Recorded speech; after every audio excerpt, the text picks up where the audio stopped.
स्वागत है कार्यक्रम में जुड़ने के लिए। और बहुत सारे दर्शक भी हमारे साथ में जुड़े हुए हैं, उनका भी मैं स्वागत करता हूं और अनुरोध करता हूं कि आप लोग कार्यक्रम में अपने विचार जरूर दें। अगर विचार नहीं भी दे रहे हैं तो दूसरे लोगों तक भी वीडियो को पहुंचाएं, शेयर करें इस लाइव कार्यक्रम को। प्रदेश हित में हम कार्यक्रम करते हैं लगातार, और प्रदेश हितों को लेकर राजनीतिक दलों की भूमिका पर आज ये चर्चा हमने रखी है। और साथ ही साथ इसमें जो क्षेत्रीय दल है उसकी भूमिका को लेकर और उसके घटनाक्रम को लेकर भी हम बातचीत कर रहे हैं।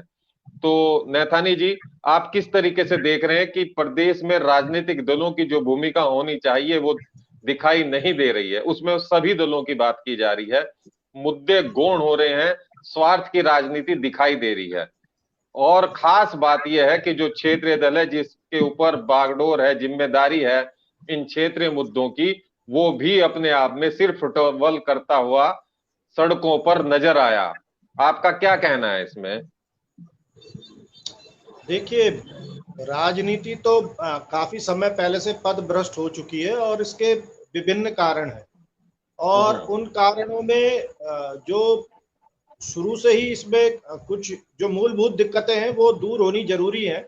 अगर वो दूर नहीं हुई तो राजनीति इसी तरीके से चलती रहेगी। उसमें जो सबसे बड़ा कारण है कि हमारे यहाँ जो चुने जाते हैं, जो चुनाव की पद्धति है वो मूलतः होनी चाहिए कि भाई कम से कम 51% लोग किसी भी क्षेत्र के जिस व्यक्ति को चुने वो जीत के आए।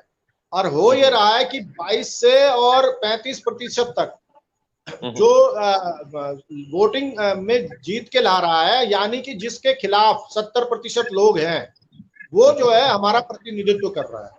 तो कहानी वहां से खराब हो जाती है, क्योंकि उसे भी पता है कि उसे बहुमत का प्रतिनिधित्व नहीं करना, उसे अल्पसंख्यक का प्रतिनिधित्व करना है।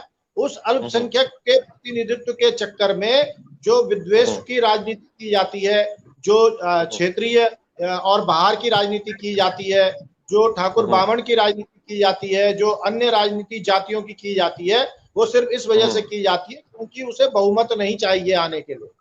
उसके लिए उसे चाहिए होता है कि वो केवल कुछ 35% तक के आसपास का वोट इकट्ठा कर ले और जीत के आ जाए। अगर ये 51% की राजनीति की बात होती तो आधे से ज्यादा जो क्लेश राजनीतिक दलों में हो रहे हैं, जिनसे कि भ्रष्टाचार भी बढ़ रहा है और बहुत सारी अनर्गल बातें हो रही है, वो खत्म हो जाती, क्योंकि उसे सभी का समर्थन लेना पड़ता 51% में आने का।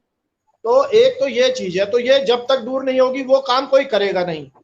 दूसरी बात यह है कि हमारे प्रदेश में जिन राष्ट्रीय दलों का कब्जा है उनकी जिम्मेदारी देश के प्रति ज्यादा है। हम ये नहीं कहेंगे कि वो हमारी तरफ जब हम देश के रिफ्लेक्शन में देखते हैं, जब किसी पार्टी को पूरे देश की सोचनी है, जब 150 करोड़ की सोचनी है, तब 1.25 करोड़ के कोई मायने नहीं रह जाते हैं। अगर हम डोभाल जी को किसी राष्ट्रीय पार्टी का अध्यक्ष बना देंगे तो वो भी जो है उत्तराखंड की उतनी नहीं सोचेंगे जितनी कि उन्होंने 150 करोड़ के हिसाब से सोचना है। तो जो हमारी राष्ट्रीय पार्टियां हैं, भारतीय जनता पार्टी और राष्ट्रीय कांग्रेस, इनकी जो सोच है उसमें उत्तराखंड का कोई स्थान है नहीं, क्योंकि उत्तराखंड इतना बड़ा स्टेट है नहीं। यहाँ से 5 सांसद आते हैं और 3 राज्यसभा के सांसद हैं, तो इतनी बड़ा मेजोरिटी नहीं है। अकेले उत्तर प्रदेश में 80 सांसद हैं।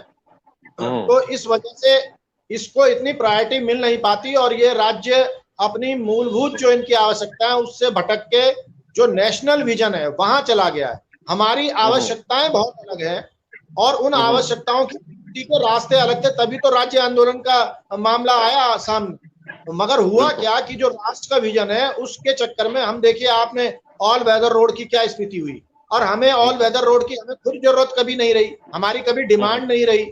हमारी डिमांड तो ये है कि हमारे गांव तक ठीक सड़क पहुंच जाए, छोटी ही सड़क हो, हमें कोई दिक्कत नहीं है। जो विभिन्न गांव जो आज महरूम है, हमारी ये है कि भाई शिक्षा गांव गांव तक पहुंचे, शिक्षा नहीं पहुंच रही, स्वास्थ्य का लाभ हो। अब पुराने जमाने में ब्लॉक में एमबीबीएस डॉक्टर बैठता था, आज हम एक फार्मासिस्ट के भरोसे हो गए हैं। ब्लॉक में सैटरडे को फ्राइडे शाम को वो ही भाग जाता है।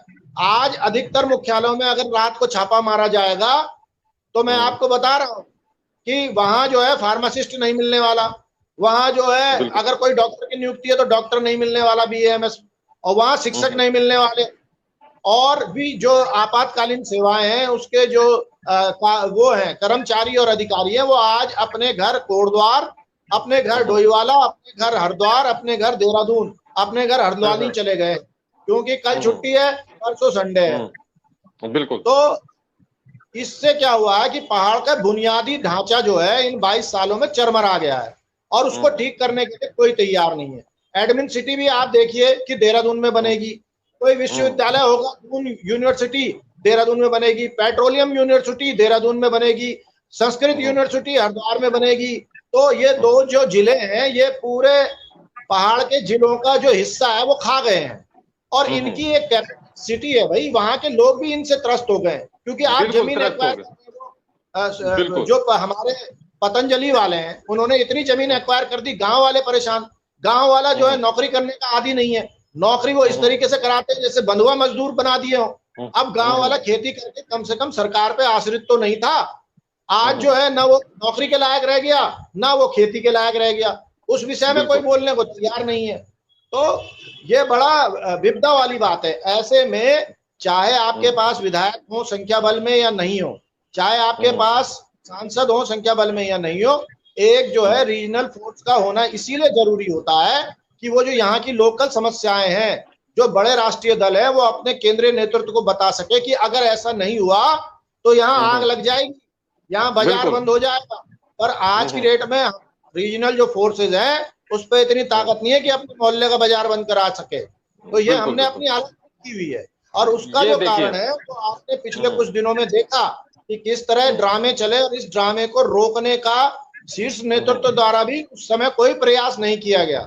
शीर्ष नेतृत्व को चाहिए था कि जब ये ड्रामा शुरू हो रहा था वो वहां चले जाते, कौन उनके खिलाफ कुछ कर सकता था, पर वो जाके कहीं और बैठे हुए हैं, ड्रामा कहीं और चल रहा है। तो ये जो ड्रामे जहां चल रहे हैं तुम अपने कार्यालय में आके बैठो ना, कौन रोक देगा। जिस दिन अभी इनका जो 25 जुलाई को वो था उस दिन भी तो ये कार्यालय में गए, तो क्या इनको किसी ने रोक दिया। तो बात ये है कि शीर्ष नेतृत्व को यह सोचना चाहिए कि जो नई ऊर्जा है उस ऊर्जा में ने कुछ भ्रम पाल लिए हैं। जैसे कि अब वो अध्यक्ष बनने वाली बात आ रही है, अगर आप अध्यक्ष बनना चाहते थे तो 13 जिले हैं, 13 जिले के 4 जिला अध्यक्ष आपके साथ होने चाहिए थे। आपके पास एक जिला अध्यक्ष नहीं है देहरादून का। आपने उस पूरी भीड़ में देखा होगा कि देहरादून जिले से बाहर का कोई आदमी नहीं था। तो क्या देहरादून और देहरादून का ही उत्तराखंड क्रांति दल सिमट के रह गया? उसके उत्तरकाशी में भी लोग हैं, उसके जो है टिहरी में, उसके पूरे उत्तराखंड में लोग हैं और ये कह रहे हैं कि कोई कार्यक्रम नहीं हो रहे। आप बताइए कुमाऊं में जो है उत्तराखंड बचाओ आंदोलन की यात्रा निकली थी, ये क्यों नहीं गए वहां? और पूरे कुमाऊं की यात्रा उन्होंने पिथौरागढ़ से लेकर रानीखेत, अल्मोड़ा, द्वारहाट सारी कवर की है। और उसको जब ये टीवी पे आते हैं तब इन्होंने बताया क्यों नहीं कि हमारी यात्रा चल रही है वहां। उसके बाद जो है देवप्रयाग के हमारे कठैत जी हैं, जानते होंगे जिनका स्कूल है देवभूमि, तो कठैत जी पूरे कुमाऊं में भ्रमण करके आए हैं। तो ये इस बात को नहीं जानते। तो जो आप ये देखिए कि शिव प्रसाद सेमवाल जी को इतना बड़ा पद दिया गया था जो आज के इलेक्ट्रॉनिक युग में सबसे महत्वपूर्ण पद है। प्रवक्ता हर कोई बनना चाहता है क्योंकि लोग जो है पार्टी के असली कार्यकर्ताओं को कम जानते हैं, असली नेताओं को कम जानते हैं। जो टीवी में आता है उसे ज्यादा जानते हैं। आज अगर कांग्रेस के बारे में बात होगी तो सुप्रिया श्रीनेत की बात होगी। तो ये देखने की जरूरत है कि जो टीवी में आ रहा है आपको पार्टी का प्रवक्ता बनाया गया है, आप रोज टीवी चैनल में आ रहे हैं, लोगों को लगता है कि आप ही यूकेडी का वो कर रहे हैं। अब आप ये मैं आपको बताता हूँ, एक सुश्री उनियाल जी है हरिद्वार में, वो एक जमाने में काफी साल तक युवा के केंद्रीय अध्यक्ष रह चुके हैं, वो महामंत्री रह चुके हैं पार्टी के, वो पदों पे रह चुके हैं, वो भी तो दावेदारी कर सकते थे। एक विजय पवार है टिहरी के, वो जो है जिला अध्यक्ष युवा रह चुके कई साल, जिला अध्यक्ष रह चुके यूकेडी के, उसके बाद वो केंद्रीय समिति में भी आ गए, वो केंद्रीय युवा के कार्यकारी अध्यक्ष भी रहे हैं। तो दावेदारी तो उन लोगों को, अगर उन लोगों की बात की जाती है तो पूरे यूकेडी में लोग जानते हैं, हाँ जी ये काकू भाई ये हैं, हाँ जी ये सुशील उनियाल जी फला है। तो जो आदमी अध्यक्ष पद की दावेदारी कर रहा है कम से कम वो ये तो कह सके कि जो यूकेडी के लोग हैं, जो इनकी कार्यकारिणी है, जो इनके सदस्य हैं, जो इनके डेलीगेट हैं, उसके अंदर मेरे कम से कम जो है 20% डेलीगेट मेरे समर्थन करते हैं। तो आपने ये देखा कि बाउंसरों के अलावा वहां डेलीगेट नाम की चीज नहीं थी, वहां जिला अध्यक्ष नाम की चीज नहीं थी। तो ये तो साफ बात बताता है कि ये तो अध्यक्ष बनने वाले का जो दावा कर रहे थे उनको भी ये पता था कि अध्यक्ष बनने की हमारी कोई हैसियत नहीं है। दावेदार बहुत थे, अध्यक्ष के लिए दावेदार बहुत है, अध्यक्ष के लिए दावेदार। दावेदारी तो आज तक शांति प्रसाद भट्ट जी की भी रही है, तो क्या उन्होंने हंगामा किया? एक सीधी सी बात है, दावेदारी और लोगों की भी है, तो क्या वो इस तरीके से हंगामे में आए? तो दावेदारी का मतलब यह है कि जिन्होंने पिछले कई कार्यकालों में कई जिम्मेदारियां संभाली हैं और जिनको कार्यकर्ता जानता है व्यक्तिगत रूप से, वही तो दावेदारी करेगा। क्या कुछ लोगों ने यह मान लिया है कि देहरादून में बैठ के ही सब कुछ यूकेडी हो गई और देहरादून के लोग ही यूकेडी में सब कुछ हो गए? और मैं आपको बताऊं, यहाँ तो यूकेडी में ऐसे लोग हैं जिन्हें की जो केंद्रीय लोग हैं वो कहते हैं आप बन जाओ। अगर पंकज भट्ट है कोटद्वार में एडवोकेट, उनका नाम जब भी चलता है तो लोग कहते हैं हाँ भाई बना दो पंकज भाई को अध्यक्ष, वो कहते हैं हमें बनना ही नहीं है।